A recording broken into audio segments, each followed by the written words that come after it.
बहुत सारे लोग खुद शंकर भगवान बनने के लिए निकल पड़ते हैं, आनंदित होकर बाबा को जल चढ़ाने के लिए जाते। पाखंड है, बेवकूफ़ी है और दिखावा। जहाँ पे भगवान हो, भगवान के बगल में नाचने वाले को ले लाते हैं। कि पूरी पुलिस व्यवस्था इनके पीछे लगी है। आशा करता हूँ कि सावन का महीना आपका बहुत अच्छा जा रहा होगा। आप सभी बाबा को जल चढ़ा के आ गए होंगे, और जो जाने वाले होंगे उनका भी सावन बहुत अच्छा जाए। लेकिन हमारे वो लोग जो इस सावन के महीने को लेकर बहुत दुखी होते हैं, उनसे मैं ये कहना चाहता हूँ कि आप ज़्यादा चिंता ना करें। केवल 2-4 दिन ही बचे हैं। उसके बाद आपका जितना मन करे उतना मांस खाइए, जितना मन करे उतना शराब पीजिए, जितना मन करे उतना नशा कीजिए। कौन सा आपको हमारे शंकर भगवान सावन के बाद देखने आने वाले हैं। जितना हो सके उतना साल भर फिर नशा कीजिए, फिर अगले सावन में फिर थोड़ा सा रोक कर लीजिए। बस थोड़ा सा सोमवार, मंगलवार और शुक्रवार को थोड़ा ध्यान दे दीजिएगा। उस दिन अगर हो सके तो इन सब चीज़ों से दूर रहिएगा। बाकी पूरा हफ्ता आपका है और पूरा साल आपका है। मेरे दोस्त, सावन के महीने में आप देखते होंगे कि लोगों के द्वारा शंकर भगवान के ऊपर जल चढ़ाया जाता है। आखिर क्या कारण है कि सावन में शंकर भगवान को जल चढ़ाया जाता है? तो पुराने समय की बात है, जब देव और दानव के बीच में समुद्र मंथन हो रहा था। समुद्र से विभिन्न प्रकार की वस्तुएं निकल रही थी, जिसको दानव और देव आपस में बांट रहे थे। तो उसी दौरान समुद्र से विष निकलता है। वह विष इतना घातक होता है कि अगर उसकी एक बूंद भी हमारे धरती पर पड़ता तो हमारे पृथ्वी का विनाश हो जाता। तो आखिर में ये विष ले कौन? न उसे दानव ले रहे थे, न उसे देव ले रहे थे। तो उस दुविधा में हमारे शंकर भगवान सामने आते हैं, और आपको ही पता है कि हम उन्हें भोलेनाथ के नाम से भी जानते हैं। वो उसी का परिचय देते हुए वो सारे विष पी जाते हैं। उसके बाद उनके जो कंठ हैं वो पूरी तरीके से नीला पड़ जाता है। तब से लेकर अब तक हम उन्हें नीलकंठ के नाम से भी जानते हैं। यही कारण है कि हम सावन के महीने में जो समुद्र मंथन हुआ था, उनके इस विष के प्रकोप को कम करने के लिए उनके ऊपर जल चढ़ाते हैं। इसके 1-2 कारण और भी हैं कि जब हमारे शंकर भगवान का अपने ससुराल में पहली बार आगमन होता है तो उनका स्वागत जलाभिषेक के द्वारा किया गया था। इसलिए लोग सावन के महीने में शंकर भगवान के ऊपर जल चढ़ाते हैं। इस महीने में शंकर भगवान की पूजा क्यों की जाती है? क्योंकि पार्वती माता के द्वारा शंकर जी के लिए इस महीने में उपवास रखा गया, पूजा पाठ किया गया। हम ये भी देखते हैं कि ये जो सावन का महीना होता है, इसमें लोग हरे रंग के कपड़े पहनते हैं, हरे कलर के आभूषण पहनते हैं। आखिर ऐसा क्यों होता है? तो मैं आपको बताना चाहता हूँ कि ये जो सावन का महीना होता है, बारिश का मौसम रहता है, जहाँ पे हमारे आसपास का जितना क्षेत्र है सब हरा भरा होता है। ये हरा भरा जो क्षेत्र है, ये हमारे मन में सकारात्मक प्रभाव को जन्म देता है। तो उसी को देखते हुए जो लोग हैं हरे रंग का आभूषण, हरे रंग का वस्त्र पहनते हैं, ताकि जितना ज़्यादा हो सके उनके मन में, उनके शरीर में सकारात्मक प्रभाव उत्पन्न हो। आप लोगों ने देखा होगा कि लोग इस महीने में उपवास रखते हैं। आखिर उपवास रखने का कारण क्या है? बरसात के समय में हमारे वातावरण में नमी फैल जाती है।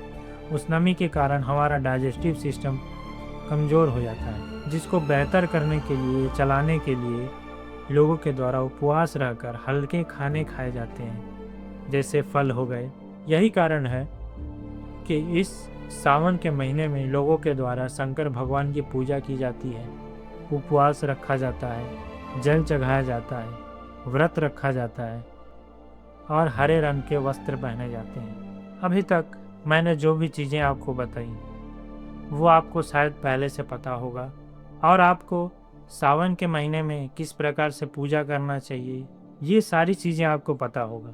लेकिन आज हम आगे इस वीडियो में इन सब चीज़ों से निकलकर उस चीज़ों पे बात करेंगे जो आज के समय में बहुत महत्वपूर्ण बन चुका है। कि आज का जो जनरेशन है, आज के जो लोग हैं, इस सावन के महीने को जितना ज़्यादा हो सकता है उतना ज़्यादा बर्बाद कर रहे हैं, हमारे आस्था को ठेस पहुंचाने का काम कर रहे हैं। ये जो सावन के पर्व हैं, जिसे सारे भक्त आस्था का प्रतीक मानकर अच्छी तरीके से पूजा पाठ करते हैं, उसे ये लोग खत्म करने का काम कर रहे हैं, मजाक बना के रख दिए हैं। हम इन सब चीज़ों को बारी बारी से समझने का कोशिश करते हैं कि आखिर कितने कितने प्रकार से हमारे हिंदू धर्म के ये जो रीति रिवाज है, सावन जैसा एक पावन पर्व है, उसे खराब करने का कोशिश कैसे किया जा रहा है।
आप सभी देखते होंगे कि जो सार्वजनिक पूजा का स्थान है, जहाँ पे लोगों का भीड़ होता है पूजा करने के लिए, वहाँ पे आपको 15 साल से लेकर 30-35 साल के युवा दिखेंगे।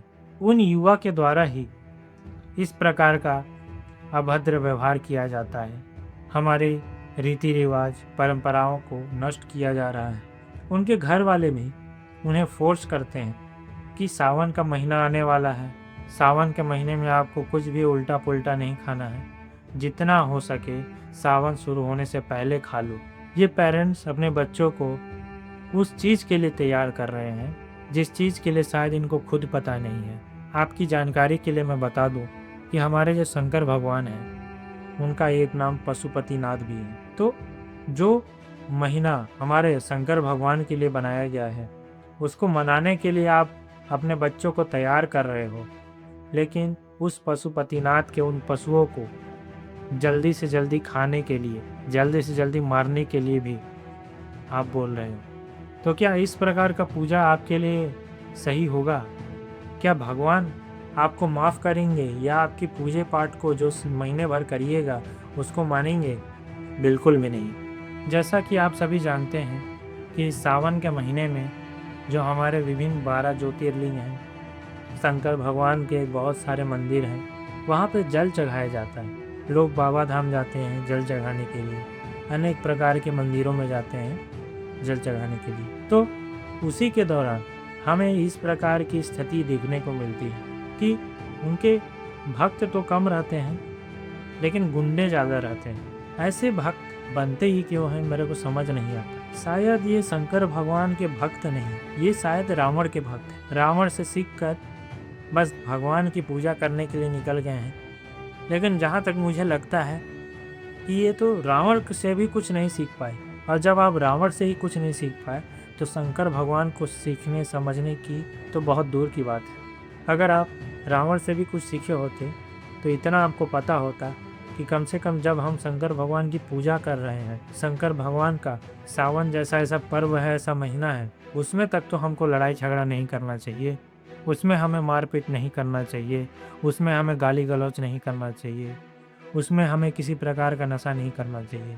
लेकिन ऐसे लोग निकल पड़ते हैं कांवर लेकर, नारंगी रंग का वस्त्र धारण करके, और जहाँ घर से निकलते हैं और पानी चढ़ाते तक और वहाँ से वापस घर आते थे, इस प्रकार का गुंडागर्दी करते हैं, इस प्रकार का लड़ाई झगड़ा करते हैं जिसे हम बता नहीं सकते। ऐसे लोग हमारे आस्था को बढ़ावा नहीं दे रहे हैं, बल्कि उसका मजाक उड़ा रहे हैं, उसको बिगाड़ रहे हैं। एक बार बताइए, अगर आप अपने दिमाग में बैठा लिए हो कि आपको भोले बाबा को जल चढ़ाना है, तो ये आपकी जिम्मेदारी है कि आपको किस प्रकार से जल चढ़ाना है। आप जहाँ से जल उठा रहे हो, वहाँ से लेकर आप बाबा तक लेके जा रहे हो, उसके बीच में वह खंडित ना हो, वो आपकी जिम्मेदारी है, कोई दूसरा थोड़े आएगा। आप इतना बड़ा बड़ा कांवर लेके जाते हो, रोड को जाम करते हो, अगर कोई आने जाने वाला आपके ऊपर टच भी हो जाए तो आप उसे डंडा लाठी से मारते हो, लात घूंसों से मारते हो, उसका जान तक ले लेते हो। तो क्या आप इस प्रकार से अगर घर से निकले हो इस मानसिकता से, तो क्या शंकर भगवान आपके इन चीज़ों को माफ़ कर देंगे जल चढ़ाने से? बिल्कुल भी नहीं। मैं तो चाहता हूँ कि ये जो जल चढ़ाने आप जा रहे हो, उसको सबसे पहले आप अपने ऊपर डाल लें। थोड़ा तो शुद्ध हो जाओगे, थोड़ा सा तो ठंडक आ जाएगा आपके दिमाग में। अगर आपको लग रहा है कि आपके भगवान आपको नहीं देख रहे, आपको केवल वहीं पे देखेंगे जब आप जल जगा रहे हो, तो शायद आप भगवान को बेवकूफ़ मान रहे हो। या फिर भगवान अगर ऐसा कर रहा है तो भगवान हुआ ही कैसे? आप थोड़ा सा इस बात को चर्चा करो, सोचो, विचारो।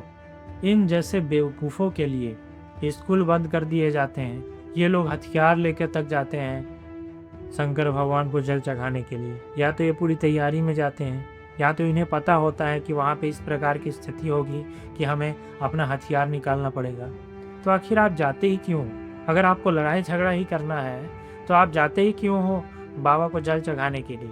आप किसी दूसरे रास्ते को चुन लो जहाँ पे अस्त्र शस्त्र का उपयोग किया जाता है, वहाँ पे लड़ाई झगड़ा करो। इन जैसे बेवकूफ़ों के लिए पूरे जितने रास्ते हैं उसमें नाचने वाले लोग के द्वारा, ठुमके लगाने वाले लोग के द्वारा स्टॉल लगाया जाता है। ये बोर ना हो, आनंदित होकर बाबा को जल चढ़ाने के लिए जाए। पूरा रास्ता इनके लिए खाली होता है। अगर कोई आम व्यक्ति अगर जा रहा है, अकेला दिख रहा है, तो ये उसे डराने धमकाने जैसा काम करते हैं। अगर वो कुछ बोल दे तो उसे मारपीट करने लगेंगे। पूरी की पूरी पुलिस व्यवस्था इनके पीछे लगी है, इनका पैर दबा रही है, इनका हाथ दबा रही है, इनके लिए खाना पीना बना रही है। क्या ये तरीका होता है इन जैसे लोगों के साथ पेश आने का?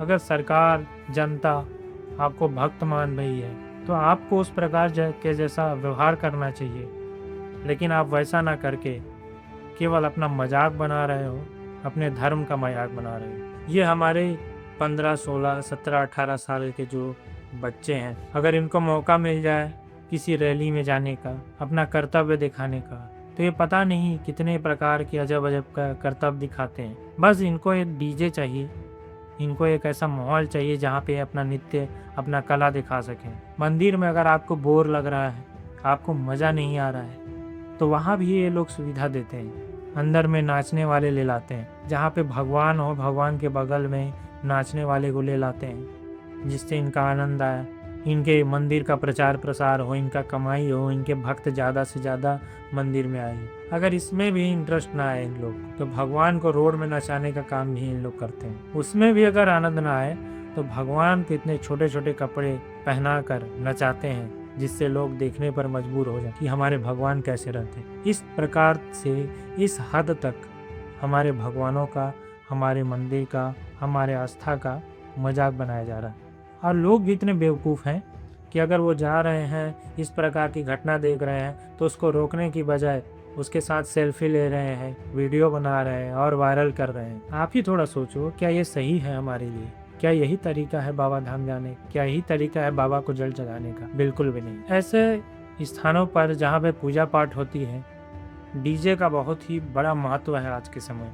अगर लोगों को जुटाना है, लोगों को अगर पूजा पाठ करने के लिए बुलाना है, तो आज के समय में डीजे बजाना बहुत जरूरी है। और ऐसे पावन अवसर पर भक्ति गाना तो दूर की बात है, यहाँ पे ऐसे ऐसे गाना बजाए जाते हैं जिसे आप सुन नहीं सकते। इनकी मजबूरी भी है।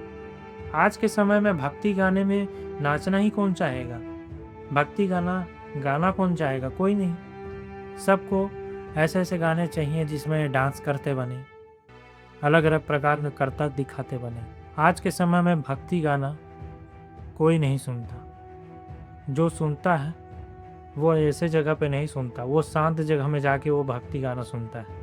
आप हमारे मोदी जी को देख सकते हो कि कैसे पहाड़ के बीचों बीच में ध्यान लगाकर पूजा कर रहे हैं। इस प्रकार से पूजा किया जाता है, न कि मंदिर के बाहर डीजे लगाकर उल्टे पुल्टे गाने में नृत्य करके भगवान को खुश किया जाता है। मैं कॉपीराइट की वजह से गाने नहीं डाल रहा, लेकिन आप नृत्य को देखकर समझ सकते हो कि किस प्रकार की गाने यहाँ पे बज रहे हैं। आप पता लगा सकते हो कि इस प्रकार से आजकल के बच्चों के द्वारा पूजा पाठ किया जाता है, भगवान को खुश किया जाता है। ऐसे बच्चे लोगों को देखने के बाद शंकर भगवान में सोचते होंगे कि इन जैसे बेवकूफ़ों के लिए मैंने ये जो विष है उसको ग्रहण किया।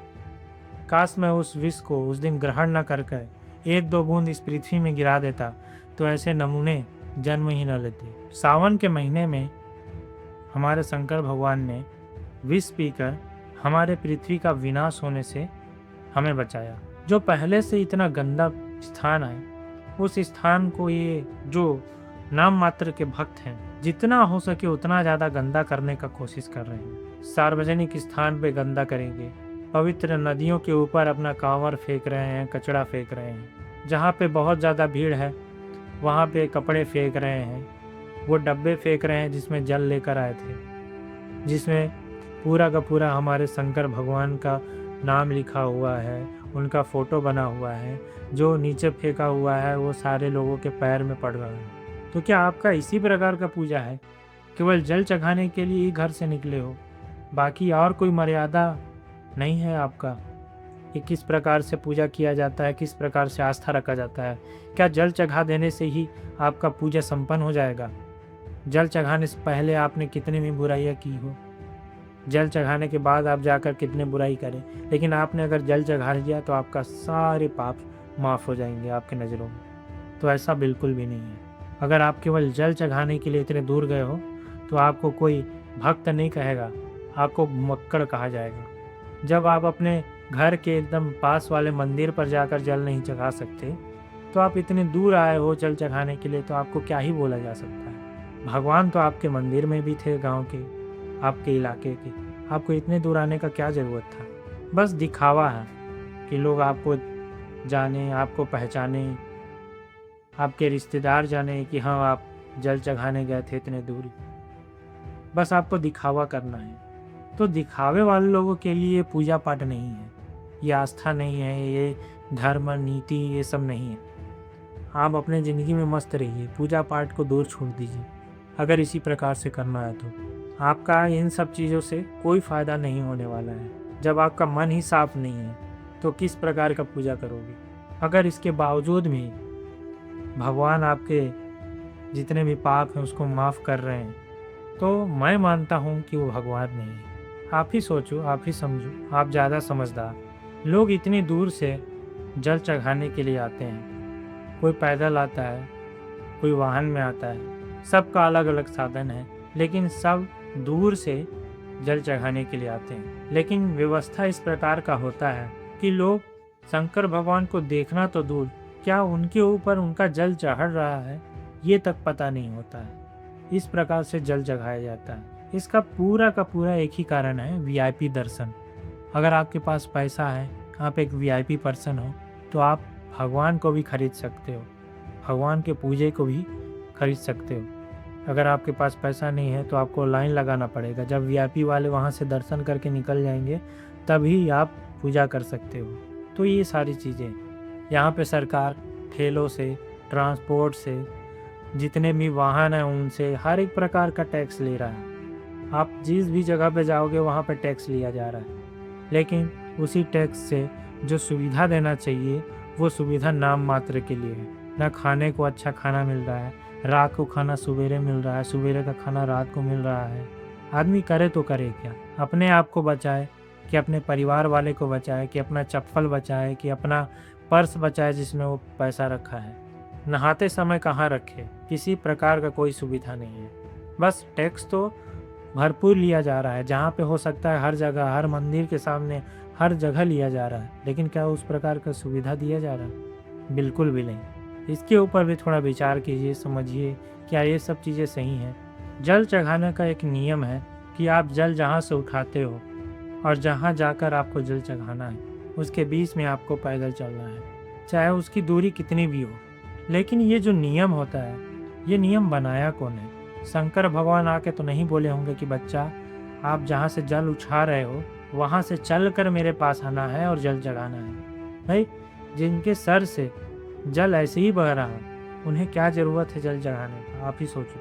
क्या वहीं पे कोई मठधारी जाता है? क्या वहाँ पे कोई नागा बाबा जाता है? नहीं। उनको पता है कि उनको जल की आवश्यकता नहीं है। नियम ये है कि पैदल चलना है, वो भी ऐसे लोगों के द्वारा नियम बना है जिनका इनसे फ़ायदा होता है। आप ही बताओ, अगर आपको जल चढ़ाना है तो आपकी मानसिकता है, आपकी आस्था है, चाहे आप जल कैसे भी चढ़ाओ। अगर दूसरे वाला व्यक्ति जल लेकर बाइक से जा रहा है, किसी साधन से जा रहा है, तो आपको क्या दिक्कत हो रहा है? अगर वो मान के चलो, अगर ऐसे नहीं करेगा, उसको उसके पुण्य का फल नहीं मिलेगा, तो आपको इतना चिंता क्यों हो रहा है? आपको तो मिलेगा ना। तो आप पैदल जाओ, अच्छे से जाओ। लेकिन जो नहीं जा सकता, जो दिखावे के लिए आया है, अगर वो दिखावे के लिए ही अगर जाकर जल चढ़ा रहा है तो उसको चढ़ाने दिया जाए। लेकिन ऐसे में कोई कांवड़ वालों को लाठी डंडा नहीं मारेगा। किसको मारेगा? जो गाड़ी वाला बैठा कर जाएगा, उसे मारा जाएगा कि तुम क्यों लेकर जा रहे हो। इस प्रक्रिया में हर एक प्रकार से लोगों को किस प्रकार से लूटा जा सकता है, हर एक प्रकार का सिस्टम, एक तंत्र फैला हुआ है। कहीं पे दुकान है, कहीं पे अलग अलग प्रकार के टैक्स लिए जाते हैं, कहीं पे तो लोगों के द्वारा ऐसा वेश बनाया जाता है कि हम सही में असहाय हैं, बीमार हैं, अपंग हैं। बच्चे तक को मेकअप करके रोड के किनारे में बैठा दिया जाता है ताकि वहाँ से गुजरने वाले जितने श्रद्धालु हैं वो उनको कुछ चंदा, कुछ पैसा दे दें। क्या ये सही तरीका है? एक आस्था के चीज़ को बिजनेस बनाना। कांवड़ यात्रा का वर्तमान में सच्चा अर्थ क्या है? ढोंग है, पाखंड है, बेवकूफ़ी है और दिखावा। इन सब चीज़ों से ही आज का जो कांवड़ यात्रा है, सावन के महीने में श्रद्धालुओं के द्वारा जिस प्रकार का दिखावा किया जाता है, जिस प्रकार का पाखंड किया जाता है, वर्तमान में उसका अर्थ यही निकलता है। आखिर ये जो दिखावा है, जो कांवड़ यात्रा है, बाबा को जल चढ़ाना है, लोग जाते क्यों हैं?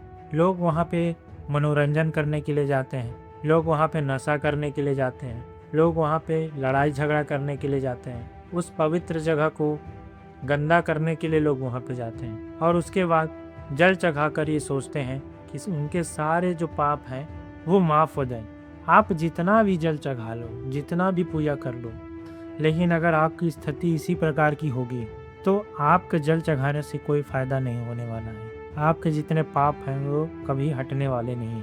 आप जैसे दिखावा करने वाले, पाखंड करने वाले, हमारे जो रीति रिवाज है, धर्म है, उसकी धज्जियाँ उड़ाने वाले, नशा करने वाले, गंदगी फैलाने वाले, गाली गलौज करने वाले, इन सब लोगों के कारण ही हमारा जो धर्म है वो खतरे में आ गया है, न कि दूसरों की वजह से। आपको देखकर हमारे शंकर भगवान भी सोचते होंगे कि इन बेवकूफ़ों के लिए मैंने विष पिया था। मैं आपसे केवल यही कहना चाहता हूँ कि इन सब चीज़ों को छोड़कर, दिखावा को छोड़कर सही का रास्ता अपनाएं। कुछ अच्छे भक्त भी हैं, हमारे कुछ अच्छे पुलिसकर्मी भी हैं, सुरक्षाकर्मी भी हैं, जिनको देखकर लगता है कि अभी भी कुछ अच्छे लोग यहाँ पे मौजूद हैं, जिनकी वजह से हमारा जो धर्म है, हमारी जो परंपरा है, हमारे जो रीति रिवाज हैं वो अभी भी बचे हैं। वरना ये जो आने वाला जनरेशन है इसके बारे में कुछ नहीं समझता, कुछ नहीं जानता। बाबा को जल चढ़ाना, बाबा धाम तक जाना, ये सब चीज़ मनोरंजन बन गया इन लोग के लिए। बिना डीजे के नहीं जाएंगे, बिना गाड़ी घोड़े के नहीं जाएंगे। हमारे जो नेता हैं वो भी समझ गए हैं कि इतने बेवकूफ़ हमारे भक्त हैं जिनके लिए अगर ये नाचने का स्टॉल नहीं लगाएंगे तो इनको आनंद नहीं आएगा, इसलिए आपके लिए वो स्टॉल लगा रहे हैं। अपना हेलीकॉप्टर से फूलों की वर्षा करवा रहे हैं, स्कूल बंद करवा रहे हैं, रोड पूरा खाली करवा रहे हैं, पुलिसों के द्वारा आपका जो हाथ पैर है उसकी मालिश की जा रही है, पुलिसों के द्वारा आपके लिए नाश्ता खाने पीने का इंतजाम किया जा रहा है, लेकिन आप पूरी तरीके से इसे बर्बाद करने में, धज्जियाँ उड़ाने में लगे हो। क्या आपको ऐसा करना चाहिए? अगर आपको सच में पूजा पाठ करना है तो केवल दिखावा मत कीजिए, अपने अंदर उसको लेके आइए, मन से पूजा कीजिए। पूजा का मतलब ये नहीं कि बाबा को जाके जल ही चढ़ाना है, रोज हमेशा पूजा पाठ करना है। मन से लोगों के साथ बात कीजिए, लोगों को गाली गलौज न दी, लोगों के साथ लड़ाई झगड़ा न कीजिए, नशा न कीजिए। लोग तो हमारे भगवान को भी बदनाम करते हैं कि हमारे शंकर भगवान तो खुद नशा करते थे। उन बेवकूफ़ों को मैं बताना चाहता हूँ कि हमारे जो शंकर भगवान है वो नशा नहीं करते। नशा इसलिए उन्होंने किया ताकि जो ये विभिन्न प्रकार के नशीले पदार्थ हैं उससे आप बचो, लेकिन बहुत सारे लोग खुद शंकर भगवान बनने के लिए निकल पड़ते हैं। तो ऐसा ना करिए, कुछ अच्छे चीज़ें सीखिए और आने वाले जनरेशन को सिखाइए। आशा करता हूँ कि आपको इस सावन के महीने के बारे में पता चल गया होगा कि पूजा क्यों किया जाता है, जल क्यों चढ़ाया जाता है और हरे कलर का वस्त्र क्यों पहना जाता है। और आपको ये भी पता चल गया होगा कि वर्तमान समय में लोगों के द्वारा हमारे इस पूजा पाठ को, धर्म को, ये पावन सावन के महीने को इस प्रकार से बर्बाद किया जाता है। आप इन सब चीज़ों से दूर हों, कुछ अच्छे चीज़ें सीखें और आज हमारे वीडियो से आप जो भी चीज़ें सीखे हैं आप अपने दोस्त, अपने सर्कल में, अपने परिवार में, अपने लोगों को सिखाएं, ताकि आने वाला जो हमारा सावन का महीना है बहुत अच्छा जाए और हमारे जो पूजा पाठ रीति रिवाज हैं उसका प्रचार प्रसार अच्छे से हो सके और आने वाला जनरेशन कुछ अच्छा सीख सके। मिलते हैं अगली वीडियो में एक अच्छी जानकारी के साथ, एक अच्छे बदलाव के साथ। तब तक के लिए नमस्कार।